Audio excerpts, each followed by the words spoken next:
to the Guam Green Growth Working Group reconvening. As you know, prior to COVID, we had a big convening of a cross-section of folks in the government and in civil society focused in on all of the United Nations Sustainable Development Goals that the governor and I have adopted for the government of Guam. And as we talked about when we convened at the museum, the purpose is to identify all the different areas that individual agencies, nonprofits, and folk and persons are doing to advance any one of the 17 Sustainable Development Goals. A lot of this has to do with coordinating efforts, and we've found so far that a lot of the work groups that have created were able to come up with some good strategies and to come up with some good partnerships, which is a part of what would sustain this whole effort. So I just want to thank everybody in the room and Dr. Austin Shelton for your leadership and your partnership, really, because you are a good partner of the administration trying to advance all the efforts. Of course, during the COVID situation, clearly, with regards to food security, to disease, all of the big things that our island and the rest of the world are experiencing are things really that had already been planned for, at least identified as vulnerabilities in our island. And so I think that I appreciate the time of everybody to get back and engaged. I know that we've been stabilizing things in the government. And although our meetings are a little bit different, I think, quite frankly, the virtual framework and the collaboration we're doing is very much consistent with the going.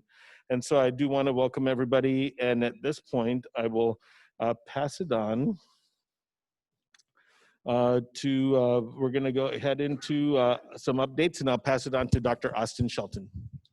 Thank you very much, Lieutenant Governor. Thank you for reconvening our Guam Green Growth Working Group. We're really excited to get on to the next steps. Many of us here on the call last met in January at our G3 launch. We covered topics including our overdependence on imported food and fossil fuels, overproduction of waste, and the need to cultivate green economic growth. The pandemic has revealed just how critical and urgent it is to address these things together. In addition to these critical health issues we've been facing, we saw potential threats to our food security locally and nationally, and a severe economic downturn in our island's main industry, and the subsequent furloughs and layoffs and joblessness that many in our community have been facing. We've also seen that many of our G3 members have pulled off tremendous feats to respond to these issues, feeding those in need, sheltering the houseless, creating an unemployment program for the first time in our government's history. So we really applaud our G3 members for working on these issues. Also at our January launch, we originally planned for our G3 action framework to be finalized at the conclusion of our in-person UOG conference on island sustainability. Lauren Swaddell will speak in a moment regarding the shift in our timeline for this process. But I'm pleased to tell you that the conference, at least, still went on.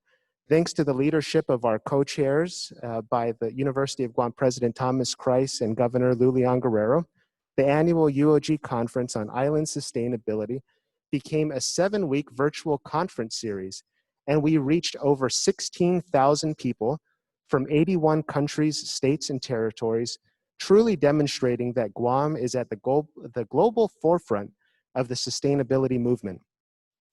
You may recall that last September, Lieutenant Governor Tenorio was present at the 74th UN General Assembly and Climate Week in New York City to commit Guam as a founding member of the local 2030 Islands Network. And so since then, we've remained plugged into the sustainability networks around the world. And now these networks are all talking about a few themes. And these are around COVID-19, we're now talking about building the world back better, fairer, and more resilient. Reconvening today is so important because the G3 working group, has the Sustainable Development Goals to serve as the roadmap we can align with to achieve a better and more sustainable future for all. Together, we will be addressing challenges, including those related to poverty, inequality, climate change, environmental degradation, peace, and justice. The 17 goals and our action framework are all interconnected, and if achieved, will leave no one behind. Thank you all to our members here gathered with us today for your work that you'll be doing over the next 2 months to finalize the framework. And thanks to the governor's commitment to fund the coordination of G3 and our Center for Island Sustainability and Sea Grant programs, success in securing over $500,000 in new funding since the start of the pandemic, we are ready to jumpstart these initiatives going forward. So we're going to be creating a makerspace, which is a place where entrepreneurs can gather with all of the tools and equipment necessary to create new products for the island in the area of the circular economy, which means we're going to be taking waste products, diverting them from the landfill and creating marketable products that we could be selling to create green economic growth. We also will have projects to increase food security with community gardens, and also connecting the houseless and at-risk populations to social services through a new full-time position to do those activities. And we also, through the National Sea Grant Program, just secured a full-time aquaculture position, and that person will be starting in the beginning of August. And so all of these things will be integrated and aligned with our G3 action framework and earlier meetings that we heard about today with the Interagency on Homelessness and also the Island Beautification Task Force. So I'm really looking forward to all of these things coming together to build back a better, fairer, and more resilient Guam. Thank you all for being here. Thank you, Dr. Shelton. I just wanted to point out one of the things that that is so important about this movement is the need to have cooperation and to have a lot of collaborative efforts. And as you pointed out, you're making progress in aquaculture. Governor Leon Guerrero has identified additional resources to jumpstart agriculture and aquaculture. She has repurposed GIDA to include those as priorities for economic development. And there is some other partnerships with University of Guam, College of Agriculture, Life Sciences, and the Guam Department of Agriculture. So all of this fits really well in underscoring one of the big issues that has come up, food security. And so with that, I'd like to pass on the mic to Lauren Swaddell, who is our G3 coordinator. Thank you, Lieutenant Governor, and thank you, Dr. Shelton, and thank you to all the G3 working group members who are joining us today.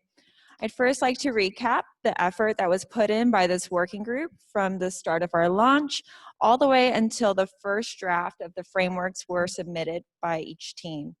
We had 8 original teams that were grouped by the SDGs that we found to be similar in objective. There were over 75 active working group members who have contributed to the framework development and the related data, media, and communications planning. There was a total of 19 in-person meetings with additional communication happening via email and WhatsApp. Some teams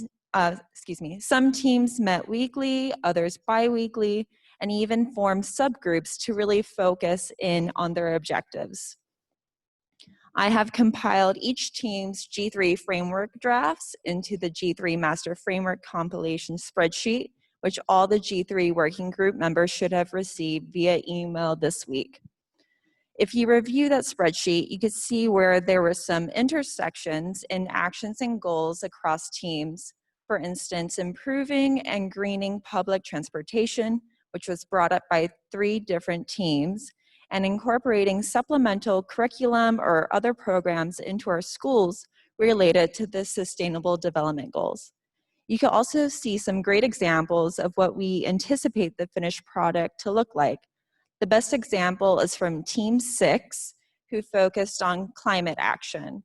Some of the drafts weren't as thorough as this team, and we hope that over the course of this next period of framework development, that your teams can complete what is needed.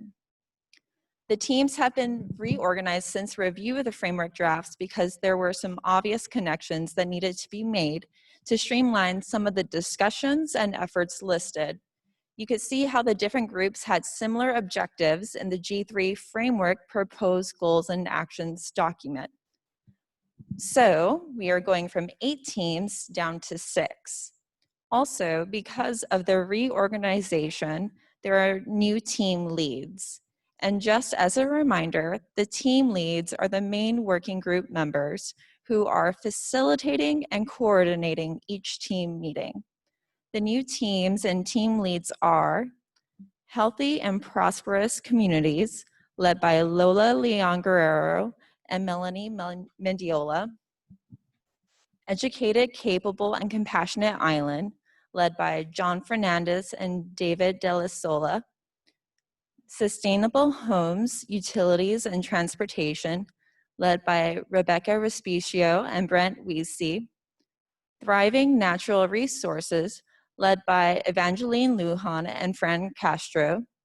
Sustainable Alliances, led by Melvin Wanpet Borja and Melissa Cervarez. And finally, Data and Public Engagement, led by Ricky Hernandez and Rendrati Limtiaco. These new teams will review and complete the work previously done and have the opportunity to make improvements. The proposed schedule from now until the G3 Action Framework finalization is as follows. From now until August 21st, the teams will have the chance to meet to update their G3 Action Framework category. And on that day of August 21st, the teams will submit their final drafts of their G3 category by the end of day via email to myself. From the 21st of August to the 28th, I will be compiling these drafts into a final document for the Lieutenant Governor to review. And then on August 31st, the Lieutenant Governor will convene with the G3 team leads to discuss any clarifications and next steps moving forward for implementation. That conversation will inform how the document could be revised for the finalization, which will happen the beginning of September, and we will have a signing event in mid-September with a target of September 21st during the United Nations Climate Week. And that's when the G3 activities and implementation can begin. That's it.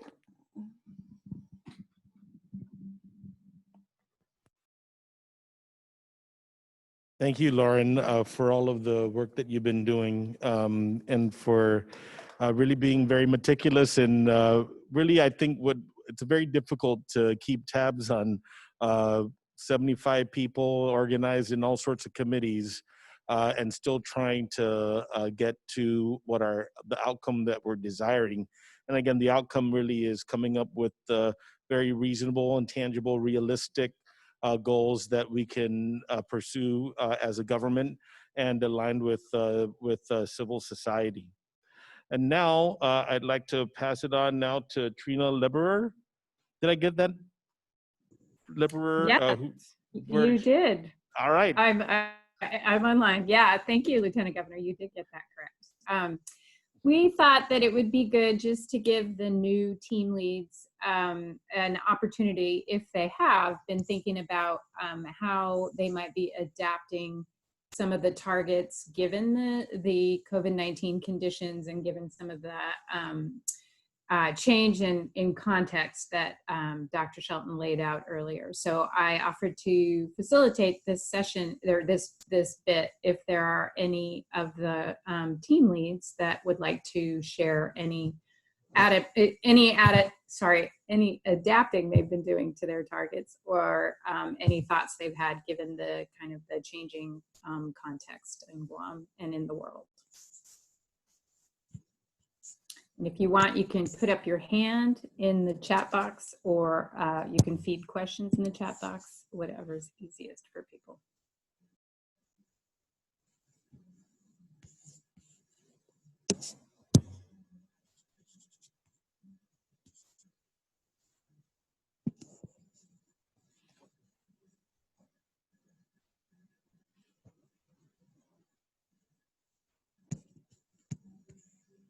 see. There is a question in the chat box asking if people will be meeting in person. And I might put that back over to Lauren for.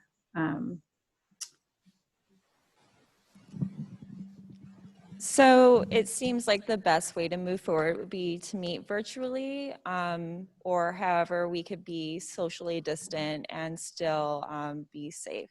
So whether you can meet in a large enough room with your team members or virtually is totally up to the team and the team lead. I'll just add that we can make, we have 2 conference rooms here in Adelup, and if team leads want to utilize them, we can to contact Rob Augustine in my office. You can make the request through Lauren also, and we'll be able to make this space available for you. We certainly, there are some other larger meeting spaces throughout the government. I know Port Authority, I see the general manager up there, he has some facilities. Public Works has. So I would just suggest that for the leads, I know Mel Mignola's one, Gita has. I think we can support it, of course, virtually for those, but for larger rooms that you're able to practice social distancing, certainly any government facility is available, and we can coordinate that through my office. There is another question, a couple more questions. What is the timeline? Can you just quickly give that again, Lauren, for folks? Sure. So from now until August 21st, the teams will meet to revise and improve upon their framework components. So each team will have a portion of the total framework, and they will submit that by August 21st. And then we'll have a few weeks to go over it and finalize it. And so the goal is to have the document signed and presented at the United Nations Climate Week by mid-September.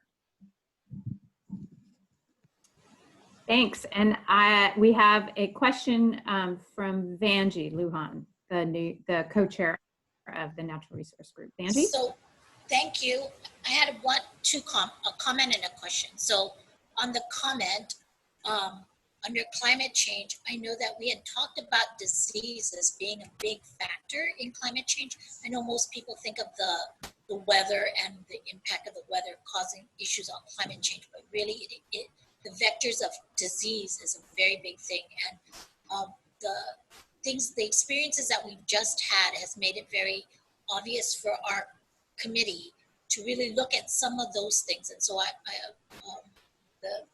we need more information, I think, and working towards that, because I think this COVID situation is just the beginning of something that we expect to have for the many years to come. So I think that that's a big issue that, although we mentioned it, we don't have enough information, and we need to get more information on that.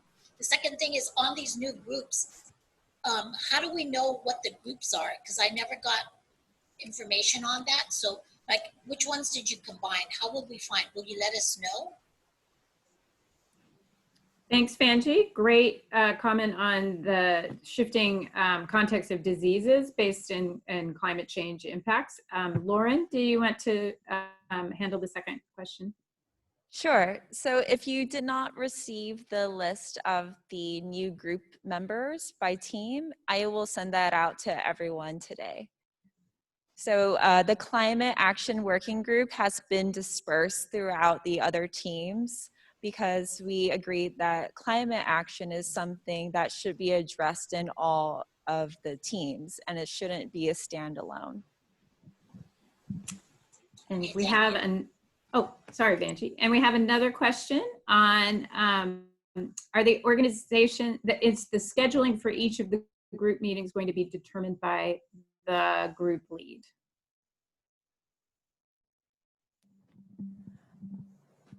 I guess so, yes. So, but hopefully with input by the rest of the team. So most of the team could attend, yes. And it does not look like we have now. Many things have been posted in the chat box for folks who aren't monitoring it. So there's the schedule is there and some other information on how to get the search for the email with the new groups. But I don't see any additional questions at this time.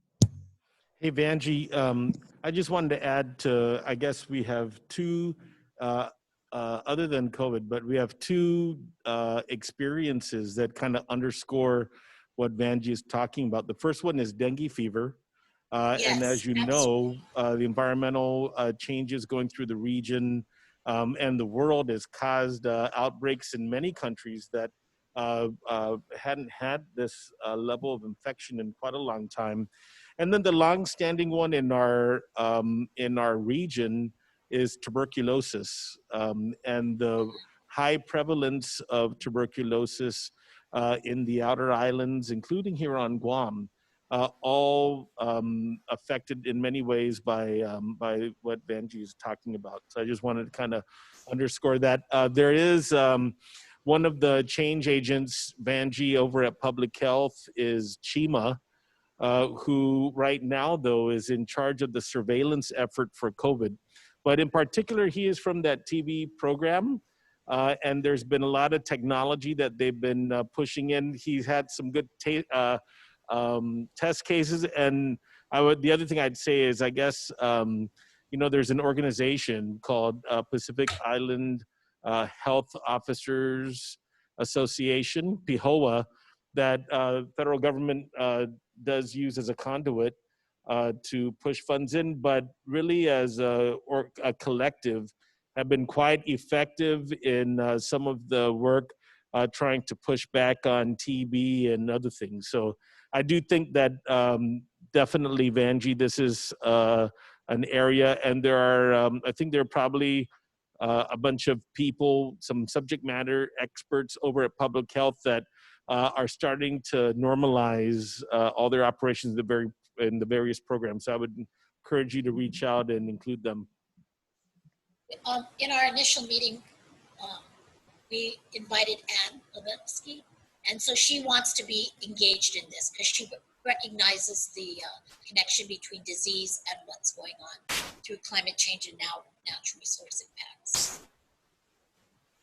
Thank you. Great, thank you. We do have a couple more questions. Will the finalized Guam Green Growth Plan be binding, and who will hold us accountable to our plan? Will the plan be law? I would say that this is a framework that we're going to adopt. The executive order that established the G3 movement would be used to organize the effort. And I would say that in terms of I would say that this committee structure with the leads, just because we're going to, we have, of course, the first big outcome we're looking for is to have the plan, the strategy adopted and presented for Climate Week. But really, that's the kickoff in many ways of expansive work, trying to coordinate the agencies and come up with some good project timelines and projects that are going to be developed by the committees that are very realistic. And we will, what we have talked about is having a framework in which we engage all the co-leads to do some periodic progress reports. We would publish them. I'll just say that I find it's very effective when we have a very structured reporting process. People tend to want to compete and make sure that they are submitting good projects. So that's part of the strategy in getting things moving forward. So thanks for your question, Kyle. And Kyle has another question. Please go ahead. Thank you so much, Trina. I would like to say a big thank you to the office and everyone here who has joined us. My question is, are we going to be reaching out more to our youth, and how can we get them involved with the Guam Green Growth as we plan to build back better? And I think it is really important for us to have our future involved so that we can make our choices now and we can learn and move forward together. So my question would be, how are we going to get more of our youth involved? Because by the looks of it, I'm looking at the gallery view of everyone. I don't know anyone from my class, but what do you call that? I think it would be exciting for us to get more people involved and a lot more youthful voices to be heard. That's a great question, Kyle, and the youth is very important to helping shape our future.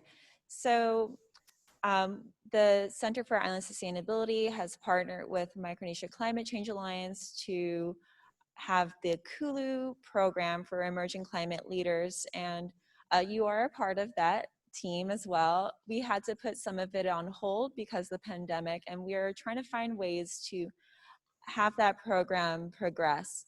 So we do have various ideas of how to incorporate the youth, and hopefully we could incorporate input from the Guam Youth Congress as well and other youth organizations. And a lot of the G3 framework development seems to have some interaction with the with DOE.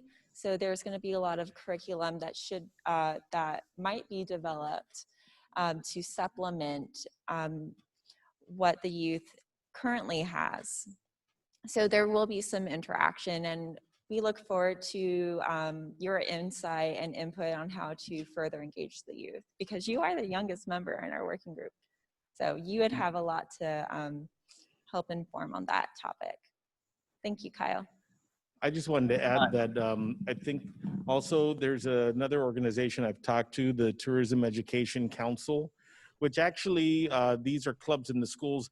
It actually has morphed really into a lot of environmental stewardship and leadership for young people. It was founded originally to support or inform people about tourism, but really it has a lot of things that I see with that group, with students from all levels, and I believe in 27 schools.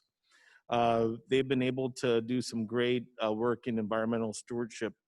So that's one approach. The second thing is, I think maybe we could try and figure out how to also support and get the word out by using some of the resources we have. We've been investing and expanding the capacity of PBS.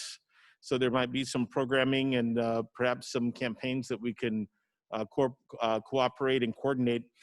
In addition to all of the different programs throughout the government that maybe if we decide to adopt some good themes, we might be able to push forward. I mean, Vanjie created coloring books when she was back at Coastal Zone Management to try and help students identify some of the native species, to do environmental stewardship.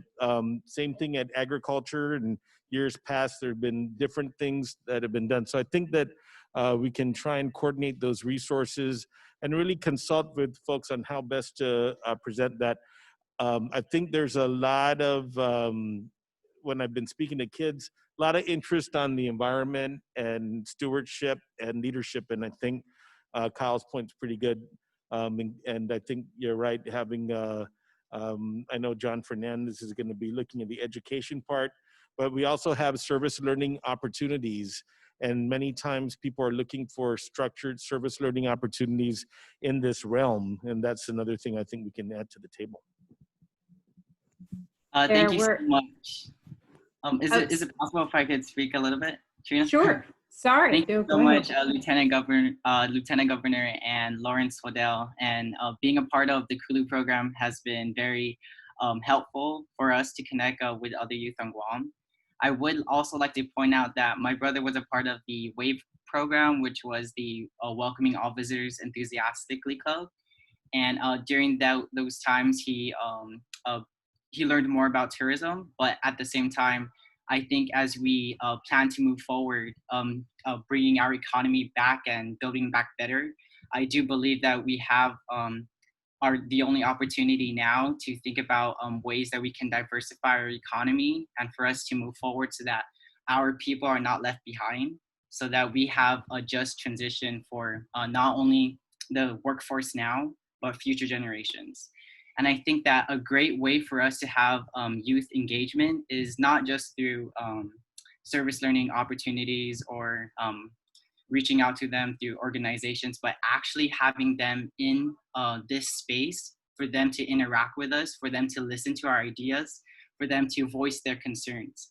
I think that is truly, truly important for us to have these opportunities so that we have our my brother, my younger sister, and my other cousins for them to be a part of it, because we are all stakeholders here on Guam. And the younger we are, and the sooner that we have each other involved together in this, it would be more representative of our community. And I think that we need to uplift the voices of our younger generation.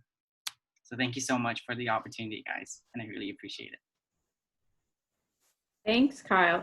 Ian also in the chat box had expanded on that and kind of built on that to also ask how we're going to engage community stakeholders. He didn't see on the timeline that we're conferring with the community members, and will we be able to involve more members of the community in the process?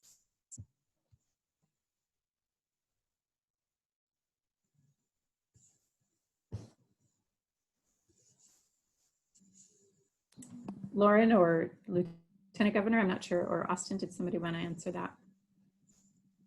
That's a really great point, Ian. Thank you. At the discretion of each team, they are welcome to incorporate the input of other community members and stakeholders during the, I know it's short, it's a 1 month chance to finalize their drafts, but that would be an appropriate time for incorporating their feedback.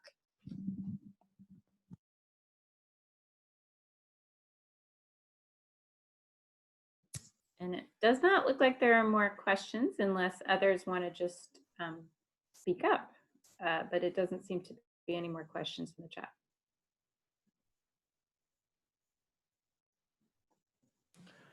Thank you, Trina. Do any of the panel members or anybody participating have anything else that they'd like to add? I know that this is a big endeavor, but it's a very structured process, and I'm really confident that we'll be able to make some progress, and especially to coordinate some of the different efforts that are going on out there in the government and in civic society. So thank you, everybody, for your leadership. Dr. Shelton, is there any closing remarks?